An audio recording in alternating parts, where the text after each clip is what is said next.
আজি বৃহস্পতিবাৰ 2025 চনৰ 24 জুলাই। আজি ৰাষ্ট্ৰীয় আয়কৰ দিৱস। ভাৰতৰ বিত্তীয় ইতিহাসৰ গুৰুত্বপূৰ্ণ পৰিঘটনা হিচাপে চিহ্নিত আধুনিক আয়কৰ ব্যৱস্থাৰ আৰম্ভ হোৱা 24 জুলাই দিনটো ভাৰতত ৰাষ্ট্ৰীয় আয়কৰ দিৱস হিচাপে পালন কৰা হয়। 1860 চনৰ 24 জুলাইত ৰাজহ বৃদ্ধিৰ লক্ষ্যৰে সেই সময়ৰ ব্ৰিটিছ বিত্তমন্ত্ৰী ছাৰ জেমছ উইলছনে ভাৰতবৰ্ষত প্ৰথম আয়কৰ প্ৰৱৰ্তন কৰিছিল। উভতি চাওঁ ইতিহাসত আজিৰ দিনটো। পান্নালাল ঘোষৰ জন্মদিন 1911 চনৰ 24 জুলাইত বৰ্তমান বাংলাদেশৰ অন্তৰ্গত বৰিশালত জন্ম হৈছিল হিন্দুস্তানী শাস্ত্ৰীয় সংগীতত বাঁহীক জনপ্ৰিয় কৰি তোলাত অসামান্য অৰিহণা আগবঢ়োৱা যশস্বী বাঁহীবাদকজনৰ। আজিম প্ৰেমজীৰ জন্মদিন 1945 চনৰ 24 জুলাইত মুম্বাইত জন্ম হৈছিল ভাৰতীয় তথ্য প্ৰযুক্তি উদ্যোগৰ জাৰ হিচাপে পৰিচিত আগশাৰীৰ ছফ্টৱেৰ কোম্পানী উইপ্ৰৰ প্ৰতিষ্ঠাপক অধ্যক্ষ পদ্মবিভূষণেৰে সন্মানিত দেশৰ অন্যতম প্ৰভাৱশালী উদ্যোগপতিজনৰ। সম্পূৰ্ণ নাম আজিম হাছিম প্ৰেমজী। মনোজ কুমাৰৰ জন্মদিন 1937 চনৰ 24 জুলাইত বৰ্তমান পাকিস্তানৰ অন্তৰ্গত এবটাবাদত জন্ম হৈছিল দেশপ্ৰেমমূলক চলচ্চিত্ৰৰ নিৰ্মাতা হিচাপে জনাজাত পদ্মশ্ৰী আৰু দাদা চাহেব ফাল্কে বঁটাৰে সন্মানিত যশস্বী অভিনেতাজনৰ। ৰঞ্জু হাজৰিকাৰ জন্মদিন 1952 চনৰ 24 জুলাইত শোণিতপুৰ জিলাৰ মোনাবাৰী চাহ বাগিচাত জন্ম হৈছিল শিশু সাহিত্য একাডেমী বঁটা বিজয়ী জনপ্ৰিয় ঔপন্যাসিক শিশু সাহিত্যিকজনৰ।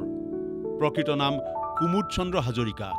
উত্তম কুমাৰৰ মৃত্যু 1980 চনৰ 24 জুলাইত 53 বছৰ বয়সত কলকাতাত মৃত্যু হৈছিল মহানায়ক হিচাপে খ্যাত শ্ৰেষ্ঠ অভিনেতাৰ প্ৰথম ৰাষ্ট্ৰীয় চলচ্চিত্ৰ বঁটা বিজয়ী অভিনেতা তথা বাংলা চলচ্চিত্ৰৰ সৰ্বকালৰ অন্যতম জনপ্ৰিয় অভিনেতা প্ৰযোজক পৰিচালকজনৰ। প্ৰকৃত নাম অৰুণ কুমাৰ চট্টোপাধ্যায়। মহাদেৱী বাৰ্মাক জ্ঞানপীঠ বঁটা প্ৰদান 1982 চনৰ 24 জুলাইত হিন্দী ভাষাৰ যশস্বী কবি সাহিত্যিক মহাদেৱী বাৰ্মাক ভাৰতৰ সৰ্বোচ্চ সাহিত্যিক সন্মান জ্ঞানপীঠ বঁটা প্ৰদান কৰা হয়। 1939 চনত প্ৰকাশিত তেওঁৰ প্ৰথম কবিতা সংকলন য়ামাৰ বাবে তেওঁক এই বঁটা প্ৰদান কৰা হৈছিল। পঞ্জাৱ চুক্তি স্বাক্ষৰিত 1985 চনৰ 24 জুলাইত সেই সময়ৰ ভাৰতৰ প্ৰধানমন্ত্ৰী ৰাজীৱ গান্ধী আৰু শিৰোমণি আকালী দলৰ নেতা হৰ্ষণ সিং লাংৱালৰ মাজত পঞ্জাৱলৈ শান্তি ঘূৰাই অনাৰ লক্ষ্যৰে পঞ্জাৱ চুক্তি স্বাক্ষৰ কৰা হৈছিল। এই চুক্তিয়ে ৰাজ্যখনত দীৰ্ঘদিনীয়া আন্দোলনৰ অন্ত পেলাই শান্তি প্ৰতিষ্ঠা কৰে। গুলজাৰিলাল নন্দা আৰু অৰুণা আছফ আলীক ভাৰত ৰত্ন প্ৰদান 1997 চনৰ 24 জুলাইত দুবাৰকৈ ভাৰতৰ অন্তৰ্বৰ্তীকালীন প্ৰধানমন্ত্ৰী হিচাপে কাৰ্যনিৰ্বাহ কৰা গুলজাৰিলাল নন্দা আৰু অগ্ৰণী স্বাধীনতা সংগ্ৰামী অৰুণা আছফ আলীক দেশৰ প্ৰতি আগবঢ়োৱা অতুলনীয় সেৱাৰ স্বীকৃতিস্বৰূপে মৰণোত্তৰভাৱে ভাৰতৰ সৰ্বোচ্চ অসামৰিক সন্মান ভাৰত ৰত্নৰে সন্মানিত কৰা হয়। মহাশ্বেতা দেৱীক ৰমন মেগছেছে বঁটা 1997 চনৰ 24 জুলাইত পদ্মভূষণ আৰু জ্ঞানপীঠ বঁটাৰে সন্মানিত সাহিত্যিক মহাশ্বেতা দেৱীক ৰমন মেগছেছে বঁটা প্ৰদান কৰা হৈছিল। ভাৰতৰ জনজাতীয় লোকৰ সংগ্ৰামক আন্তঃৰাষ্ট্ৰীয় পটভূমিত প্ৰতিষ্ঠা কৰাৰ শক্তিশালী লেখাৰ স্বীকৃতিস্বৰূপে তেওঁক এই বঁটা প্ৰদান কৰা হয়।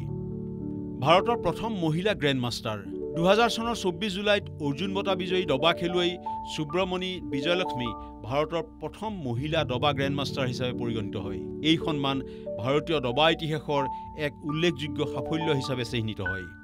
মীৰাবাই চানুৰ অলিম্পিক ৰূপ 2021 চনৰ 24 জুলাইত মণিপুৰৰ ভাৰোত্তোলক মীৰাবাই চানুৱে টকিঅ' অলিম্পিকত 49 কেজি ভাৰোত্তোলন প্ৰতিযোগিতাত ৰূপৰ পদক লাভ কৰে। মুঠ 202 কিলোগ্ৰাম ওজন দাঙি তেওঁ সেইবাৰৰ অলিম্পিকত ভাৰতৰ প্ৰথম পদক হিচাপে পৰিগণিত এই সাফল্য অৰ্জন কৰিছিল।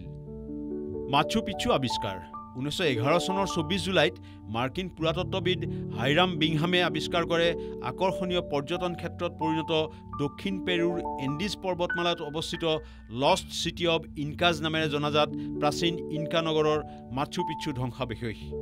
এক্স নামেৰে পৰিচিত টুইটাৰ 2023 চনৰ 24 জুলাইত ইলন মাস্কে তেওঁৰ কোম্পানী এক্স হোল্ডিংছৰ সৈতে টুইটাৰ একত্ৰিত কৰি ছ'চিয়েল মিডিয়া ছাইট টুইটাৰক এক্স নামেৰে পুনৰ ব্ৰেণ্ড কৰে। ইয়াৰ দ্বাৰা এই প্লেটফৰ্মটোক এক্স ব্ৰেণ্ডৰ অধীনত এভৰিথিং এপলৈ ৰূপান্তৰিত কৰা হয়। ইনফৰমেশ্যন ডেস্ক দেশ টুডে।